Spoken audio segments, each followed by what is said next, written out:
لله رب العالمين والصلاة والسلام على رسوله وعلى آله وصحبه أجمعين أما بعد أعوذ بالله من الشيطان الرجيم قال الله عز وجل إن الصفا والمروة من شعائر الله فمن حج البيت أو اعتمر فلا جناح عليه أن يطوف بهما ومن تطوع خيرا فإن الله شاكر عليم۔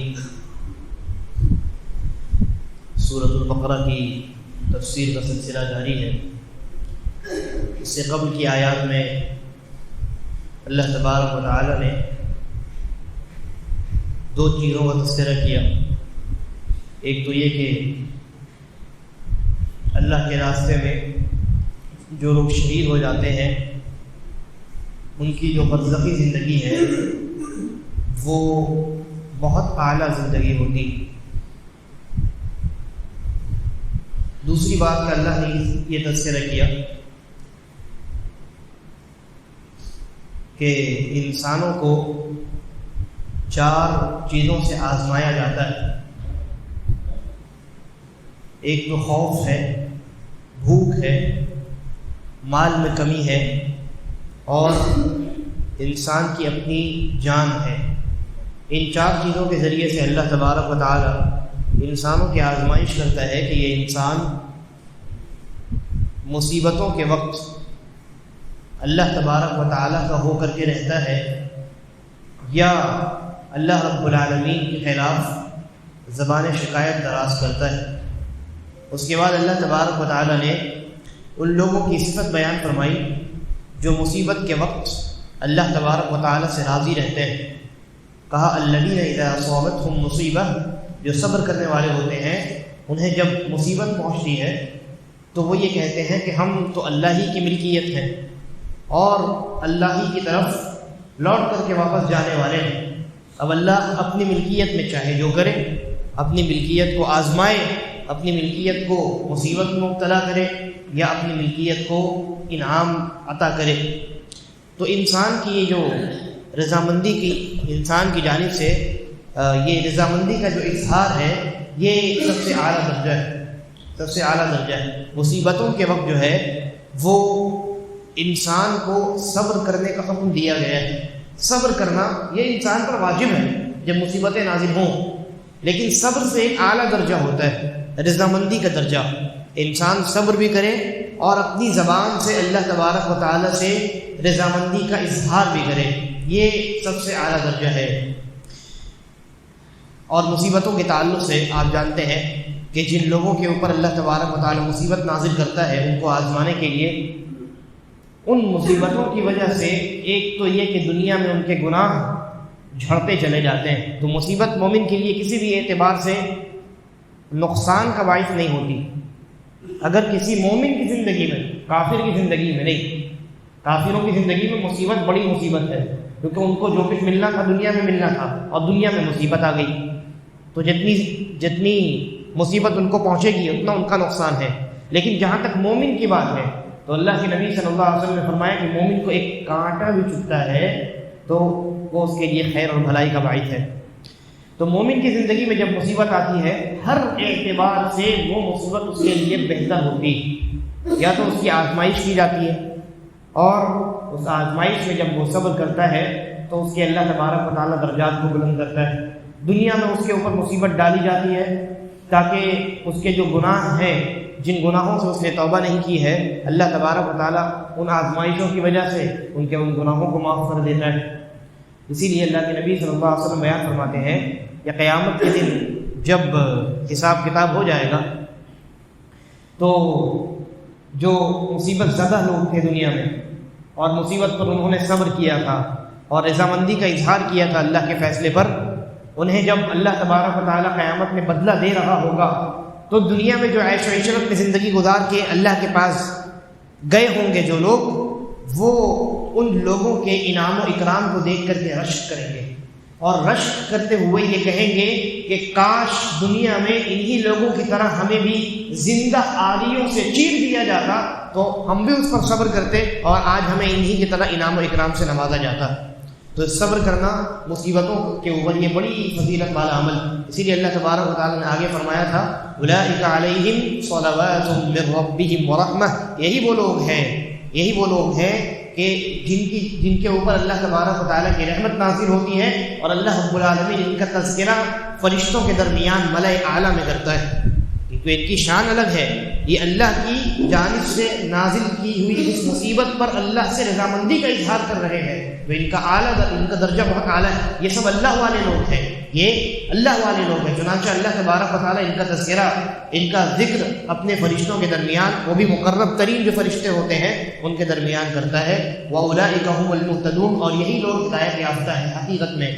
اب اس کے بعد اللہ تبارک و تعالیٰ نے ایک دوسرے موضوع کا تذکرہ کیا ہے، کہا ان الصفا والمروہ من شعائر اللہ، کہ صفا اور مروہ یہ اللہ کے دین کی خصوصیات، علامات ہیں، اور یہ شعار کا درجہ رکھتی ہیں۔ صفا اور مروہ کیا ہے؟ مکے میں دو پہاڑی ہے، یعنی چھوٹا پہاڑ، بہت بڑا پہاڑ نہیں ہے، چھوٹے دو پہاڑ ہیں، اسی لیے پہاڑی کہا جاتا ہے۔ تو یہ دو پہاڑ ہیں دو طرف، اور ان پر ایک پہاڑی سے دوسری پہاڑی کی جانب، دوسری سے پھر پہلی کی جانب یہ چکر لگانا، جنہیں صفا اور مروہ کا طواف یا صفا اور مروہ کی سعی کہا جاتا ہے، یہ مشرکین کے زمانے میں بھی، زمانہ جاہلیت میں بھی کیا جاتا تھا۔ جس طریقے پر زمانہ جاہلیت میں طواف کیا جاتا تھا، تو زمانے جاہلیت میں صفا اور مروہ کا سعی بھی جو ہے، جس کو آپ صفا مروہ پہ چکر لگانا کہتے ہیں، یہ بھی کیا جاتا تھا۔ اللہ تبارک و تعالیٰ نے اس آیت میں فرمایا ان الصفا والمروہ من شعائر اللہ، کہ صفا اور مروہ کی جو سعی ہے یہ اللہ کے دین کی خصوصیت ہے، یہ اللہ کے دین کی خصوصیت ہے، یعنی صفا اور مروہ کے درمیان سعی کرنا یہ عام عبادت نہیں ہے، بلکہ یہ خاص عبادت ہے، اور دین اسلام کی جو خاص عبادتیں ہیں، جو ایسی عبادتیں ہیں جن کے ذریعے سے دین اسلام کو پہچانا جاتا ہے، وہ علامت ہے، وہ جن کو آپ شعار کہتے ہیں، تو یہ صفا اور مروہ کا جو چکر لگانا ہے یہ دین اسلام کا شعار ہے۔ اس کے بعد اللہ تبارک و تعالیٰ نے کہا فمن حج البیت او اعتمر، جو انسان اللہ کے گھر کا حج کرے یا عمرہ کرے، گھر کا قصد کرے، فمن حج البیت او اعتمر، جو اللہ کے گھر کی جانب جائے یا تو حج کرنے کے لیے یا عمرہ کرنے کے لیے، فلا جناح علیہ ان یطوف بہما، تو اس پر کوئی گناہ نہیں ہے کہ وہ صفا اور مروہ کا سعی کر لے۔ اچھا، اب اس آیت میں یہ جو لفظ آیا ہے فلا جناح علیہ ان یطوف بہما، کہ اس پر کوئی گناہ نہیں ہے، کوئی حرج نہیں ہے کہ وہ صفا اور مروہ کی سعی کر لے۔ بظاہر اس سے کیا سمجھ میں آتا ہے؟ بظاہر یہ سمجھ میں آتا ہے کہ حج کرنے جائیے یا عمرہ کرنے جائیے، صفا مروہ کی سعی کرنی ضروری نہیں ہے کہ نہیں؟ تبھی نہ اللہ نے کہا کہ ہاں کر لو تو کوئی حرج نہیں ہے۔ الفاظ تو قرآن کی یہی بتلاتے ہیں، فلا جناح علیہ ان یطوف بہما، کہ اگر کوئی حج اور عمرہ کرنے جائے اور صفا مروہ کی سعی کر لے تو کوئی حرج نہیں۔ کیا مطلب نکلا؟ یعنی صفا مروہ کی سعی ضروری نہیں، کوئی کر لے تو کوئی حرج نہیں، یہی مطلب نکلا نا۔ اگر اس آیت کا ظاہری معنی لیا جائے اور اس آیت کو اپنی عقل سے سمجھنے کی کوشش کی جائے تو یہی مطلب نکلے گا، لیکن ہم قرآن مجید کو اپنی عقل سے نہیں سمجھتے، ہم قرآن مجید کو فہم سلف کی بنیاد پر سمجھتے ہیں۔ رسول اللہ صلی اللہ علیہ وسلم نے اپنے صحابہ کو قرآن کی جو تفسیر سکھلائی ہے اور شریعت کے اعتبار سے جو تفسیر بنتی ہے، ہم اسی تفسیر کو معتبر مانتے ہیں اور اسی کی روشنی میں سمجھتے ہیں۔ اس آیت کریمہ سے یہ ثابت نہیں ہوتا، اور اس آیت کا یہ معنی اور مفہوم ہرگز نہیں، بلکہ کئی روایات ہیں۔ میں دو تین کا آپ کے سامنے تذکرہ کرتا ہوں۔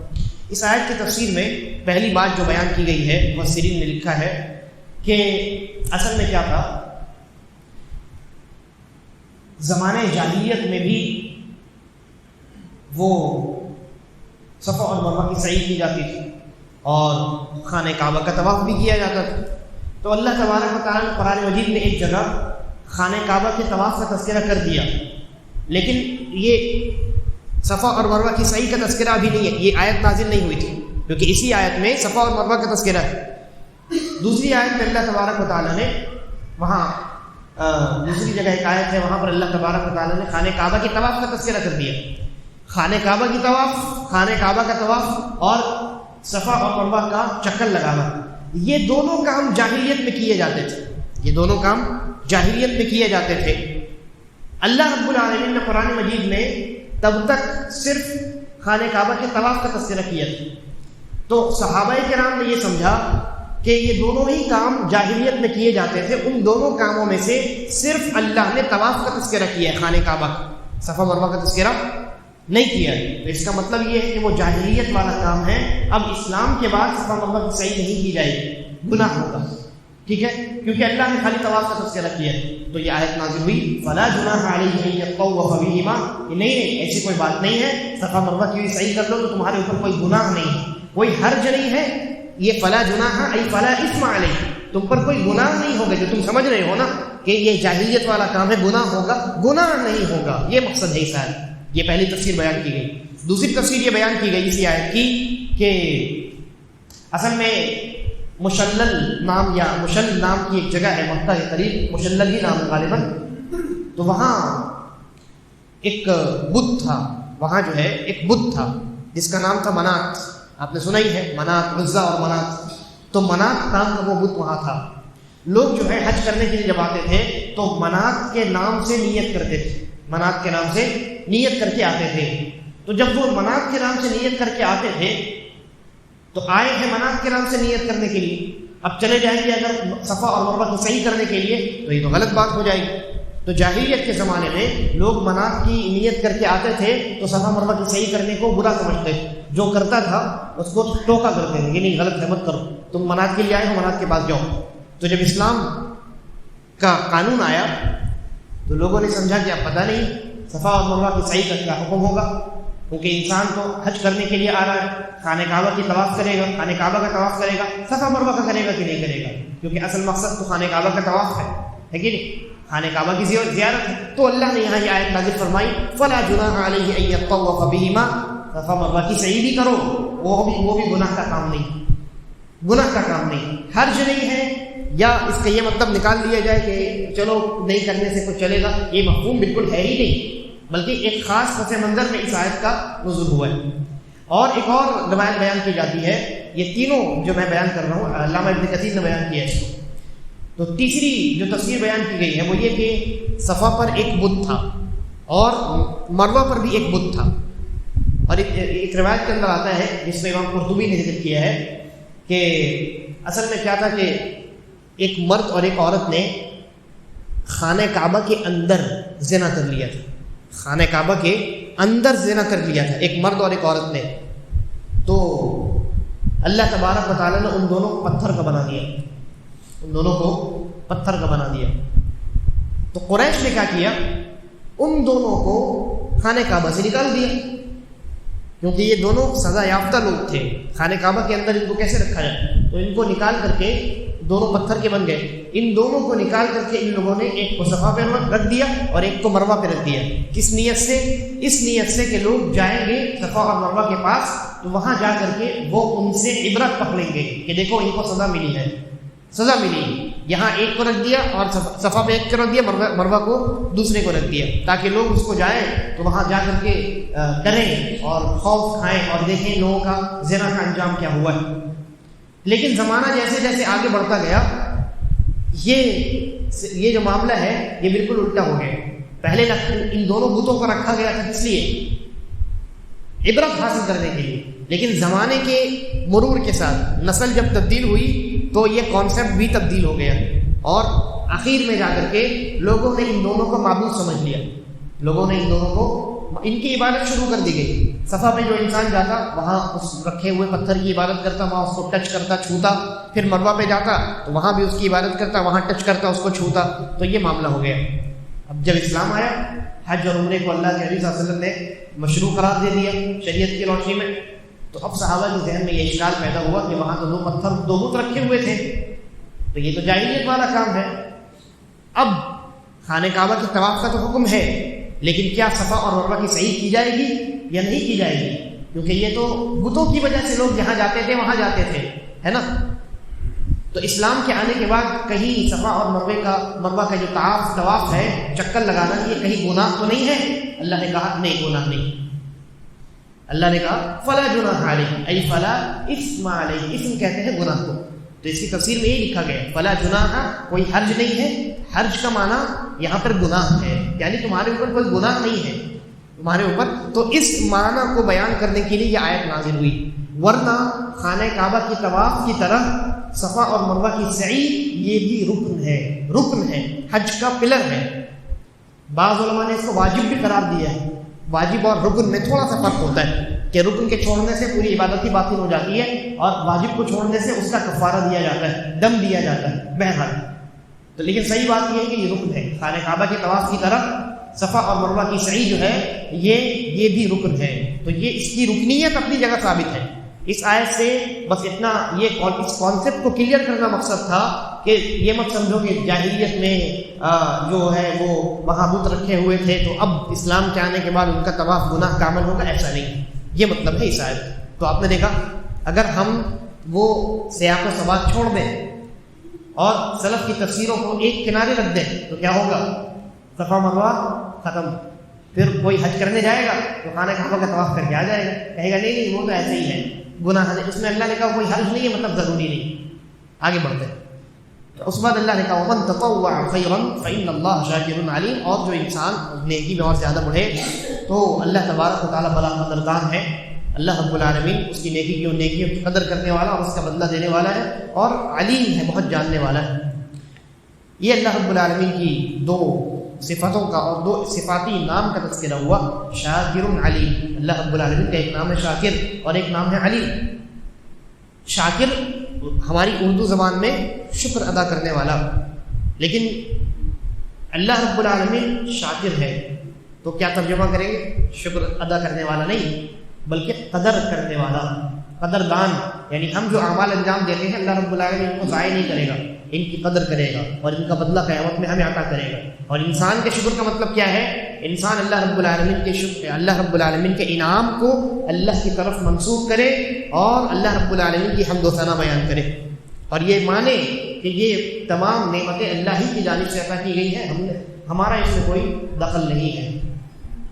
اس کے بعد اللہ تبارک و تعالیٰ نے کہا، پھر ایک دوسری بات کا اللہ نے تذکرہ کیا، کہا ان الذین یکتمون ما انزلنا من البینات والہدی من بعد ما بیناہ للناس فی الکتاب، کہ جو لوگ ان چیزوں کو چھپاتے ہیں جس کو ہم نے، جن دلائل کو اور جن ہدایتوں کو ہم نے نازل کیا ہے، اور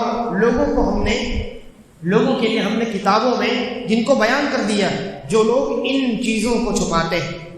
اللہ تبارک و تعالیٰ نے رسول بھیجے اور ہر رسول کے ساتھ کتابیں نازل فرمائی، کتابیں صحیفے یہ نازل اللہ رب العالمین نے فرمائی ہے ہر رسول کے ساتھ۔ نبیوں کا معاملہ مختلف ہوا کرتا تھا، بعض نبی آتے تھے جو اپنے سے پچھلے رسول ہی کی شریعت کو یعنی لے کر کے اسی شریعت کی دعوت و تبلیغ میں لگتے تھے، لیکن رسول جو ہیں تو اللہ رب العالمین نے ہر رسول کو کوئی نہ کوئی کتاب یا کوئی نہ کوئی صحیفہ عطا کیا ہے۔ جیسے ابراہیم علیہ السلام کو لے لیجیے، ابراہیم علیہ السلام رسول ہیں تو ان کو اللہ رب العالمین نے صحیفے عطا کیے، صحفی ابراہیم و موسیٰ، اور موسیٰ علیہ السلام کو اللہ نے کتاب بھی عطا کی ہے، صحیفے بھی عطا کیے۔ تو اللہ رب العالمین نے مختلف کتابیں نازل فرمائی، مختلف صحیفے نازل فرمائی، اور ان صحیفوں اور ان کتابوں میں اللہ نے انسان کی ہدایت اور دلائل تمام بیان کر دیے۔ تو کہا کہ ہم نے جو ان کتابوں میں دلائل بیان کیے ہیں، جو علم ہم نے ان کے اندر نازل کیا ہے، اور لوگوں کے لیے ہم نے ان کتاب میں ان علوم کو جمع کر کے لوگوں کے سامنے بیان کر دیا ہے، تو جو لوگ ان علوم کو چھپاتے ہیں اللہ کی کتابوں میں، اللہ نے جو علم نازل کیا ہے، اس علم کو جو لوگ چھپاتے ہیں، اولئک یلعنہم اللہ، ایسے لوگوں پر اللہ لعنت کرتا ہے، والملائکہ اولئک یلعنہم اللہ ویلعنہم اللاعنون، اللہ رب العالمین ایسے لوگوں پر لعنت کرتا ہے، اور جتنے لعنت کرنے والے ہیں تمام انسان اور جنات اور فرشتے، وہ سب کے سب ایسے لوگوں کے اوپر لعنت کرتے ہیں، وہ سب کے سب ایسے لوگوں کے اوپر لعنت کرتے ہیں۔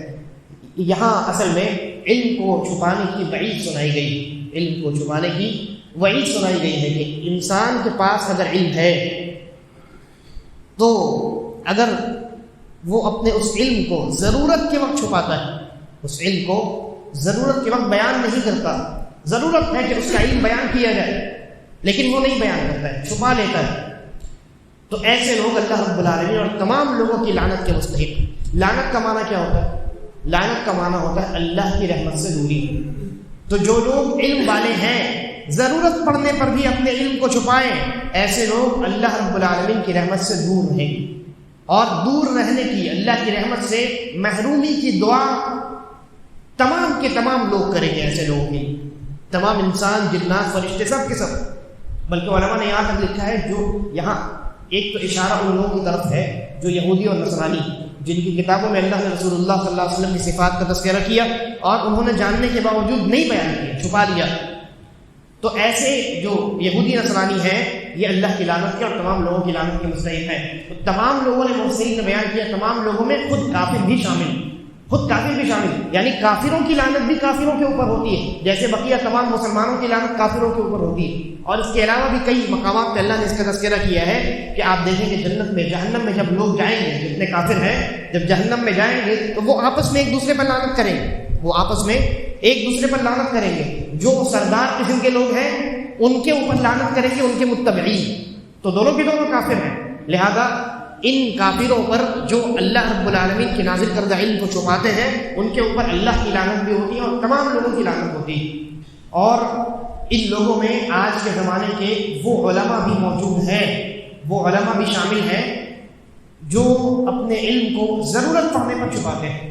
ضرورت ہے کہ ان کے علم کو بیان کیا جائے لیکن بیان نہیں کرتے، تو وہ بھی اس میں شامل ہیں. اور بیان نہ کرنے کا دو مطلب ہوتا ہے. ایک تو یہ کہ کوئی انسان سوال کرے اور اس سوال کا صحیح جواب اس عالم کو معلوم ہے اور ضرورت ہے کہ اس کو اس کا جواب بتلایا جائے لیکن نہ بتلائے، تو یہ زبان سے اس نے اپنے علم کو چھپا لیا.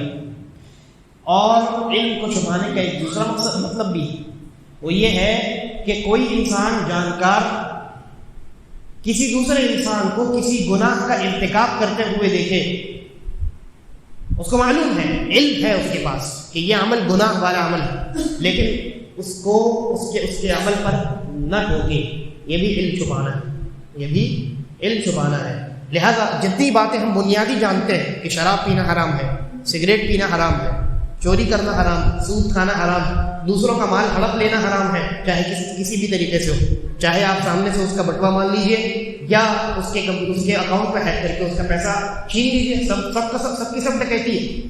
آپ جانتے ہیں کہ یہ تمام چیزیں گناہ کی ہیں اور اللہ کی نافرمانی ہے، اور آس پاس رشتے دار ملنے جلنے والے یہ اعمال انجام دیتے ہیں لیکن آپ خاموش رہتے ہیں، تو آپ اس علم کو چھپانے والے ہیں.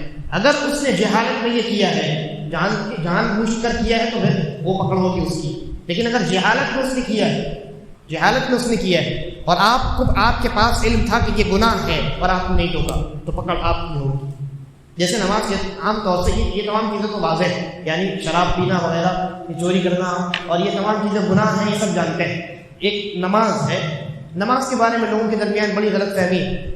مسلمانوں کی اکثریت یہ سمجھتی ہے کہ ہاں نماز دین کا حصہ ہے، ہاں شریعت کا حصہ ہے، اسلام کا ایک بڑا عمل ہے، لیکن یہ نہیں جانتی کہ نماز کو چھوڑنے سے انسان دائرہ اسلام سے نکل بھی سکتا ہے. اس بات سے اکثریت ناواقف ہے. تو کوئی اگر نماز چھوڑ رہا ہے، عام طور سے جو مطلب یہ کہ اسلام سے دور نوجوانان ہیں اسلام کے معاشرے کے، وہ دیکھیے گا کہ نماز پڑھتے ہیں، کبھی نہیں پڑھتے ہیں، چھوڑ کے پڑھتے ہیں. نماز پڑھیے، ہاں پڑھیں گے انشاءاللہ پڑھتے ہیں. ہاں نماز پڑھتے ہیں کہ نہیں پڑھتے؟ ہاں پڑھتے ہیں، جمعہ میں جاتے ہیں، عید میں نماز پڑھتے ہیں، جنازے کی نماز پڑھتے ہیں، اور جب موقع ملتا ہے، یہی کہتے ہیں نا، جب جیسے موقع ملتا ہے نماز پڑھنے کے لیے چلے جاتے ہیں. ان کے ذہن میں یہ کانسیپٹ ہے کہ نماز بڑی اہم عبادت ہے. یہ اچھی بات ہے، نماز بڑی اہم عبادت ہے، لیکن یہ نہیں جانتے وہ کہ نماز کو چھوڑنا کتنا بڑا جرم ہے. آپ جانتے ہیں. لہذا اگر آپ کے قریبی انسان، آپ کا کوئی قریبی رشتہ دار، دوست، اٹھنے بیٹھنے والا، آس پڑوس میں ملنے جلنے والا اگر نماز چھوڑتا ہے تو اس سے آپ بات کریں، پوچھیں. اور اگر آپ کو یہ لگے کہ اس انسان کو یہ علم نہیں ہے کہ نماز کو چھوڑنا کتنا بڑا جرم ہے، تو آپ پر واجب ہے کہ آپ اس کو یہ علم سکھائیں، یہ بتائیں کہ نماز کو چھوڑنا، جس طریقے سے نماز ایک بڑی عظیم عبادت ہے، اسی طریقے پر اس کو چھوڑنا ایک بہت بڑا جرم بھی ہے اور اسلام سے خارج کر دینے والا جرم ہے. تو گناہ اگر کوئی انسان کرے جہالت میں اور سامنے والے انسان کو اس کا علم ہو لیکن نہ ٹوکے تو یہ انسان بھی اللہ کے یہاں پکڑائے گا۔ اس کے بعد اللہ نے کہا الا الذین تابوا، ہاں جن لوگوں نے اپنی اس حرکت سے، علم چھپانے والی حرکت سے توبہ کر لیا، وَأَصْلَحُوا، اور اپنی اصلاح کر لی، وَبَيَّنُوا، اور جو علم چھپایا تھا اس کو واضح کر دیا، بیان کر دیا۔ یہ علم چھپانے کی توبہ یہ ہے کہ آپ توبہ کریں، اصلاح کریں، اور جو علم آپ نے چھپایا ہے اس کو واضح کریں، بیان کریں۔ تو الا الذین تابوا وَأَصْلَحُوا وَبَيَّنُوا، کہ جنہوں نے علم چھپایا تھا انہوں نے توبہ کر لیا، اور توبہ میں اپنی اصلاح کے بعد اس علم کو بیان کرنا بھی شامل ہے، وَبَيَّنُوا، اور بیان کر دیا، واضح کر دیا، فَأُولَٰئِکَ أَتُوبُ عَلَيْهِمْ، تو اللہ نے کہا کہ ایسے ہی لوگ ہیں جن کی توبہ میں قبول کروں گا، وَأَنَا التَّوَّابُ الرَّحِيمُ، اور میں تو بڑا توبہ قبول کرنے والا اور بہت زیادہ رحم کرنے والا ہے۔ اس کے بعد کہا إِنَّ الَّذِينَ كَفَرُوا وَمَاتُوا وَهُمْ كُفَّارٌ، اور جو لوگ، جن لوگوں نے کفر کیا اور اس حالت میں مر گئے کہ وہ کفر ہی پر تھے، کافر ہی کی حالت میں مر گئے، اولئک علیہم لعنۃ اللہ، تو ایسے لوگوں پر بھی اللہ کی لعنت ہوگی، والملائکہ، اور فرشتوں کی لعنت ہوگی، والناس اجمعین، اور تمام انسانوں کی لعنت ہوگی، خالدین فیہا، یہ اللہ کی لعنت میں ہمیشہ رہیں گے، اور لعنت کا بدلہ کیا ہے؟ جہنم ہے۔ تو خالدین فیہا، یہ اللہ کی لعنت میں ہمیشہ رہیں گے، جہنم میں ہمیشہ رہیں گے، لا یخفف عنہم العذاب، ان سے کبھی عذاب کو نہ کم کیا جائے گا، ولا هم ينظرون، اور نہ انہیں ذرہ برابر مہلت دی جائے گی۔ اس آیت اور اس کے بعد پھر اللہ تبارک و تعالیٰ نے اپنی توحید کا تذکرہ کیا، اور پھر توحید کے بعد جو ہے توحید پر اللہ نے کئی دلائل یہاں قرآن مجید میں ان آیات میں بیان کیے ہیں۔ انشاءاللہ اگلے درس میں ہم ان پر گفتگو کریں گے۔ اللہ تبارک و تعالیٰ ہم تمام کو قرآن مجید پر عمل کرنے، اس کو سمجھنے اور اس کے مطابق زندگی گزارنے کی توفیق عطا فرمائے۔ ھذا واللہ اعلم وصلی اللہ علی نبینا وسلم۔